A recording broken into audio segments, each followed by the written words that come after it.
টানা ১০ দিন বন্ধ মোবাইল ইন্টারনেট সেবা। এই সময়ে অকার্যকর হয়ে পড়েছে অনেক গ্রাহকের বিপুল পরিমাণ ডাটা।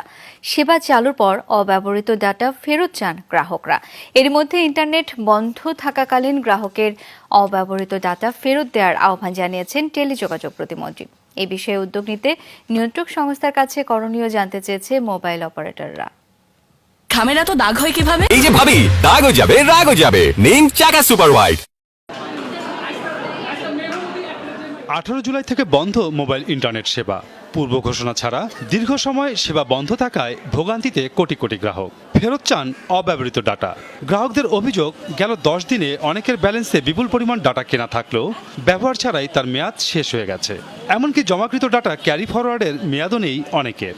তো অবশ্যই আমি এটার মেয়াদ যাতে যতদিন সমস্যার কারণে নেটওয়ার্ক বন্ধ ছিল, অ্যাটলিস্ট এই এতদিন পর্যন্ত আমাদের মেয়াদটা যেন বাড়ানোর উদ্যোগ নাই। ডাটাগুলো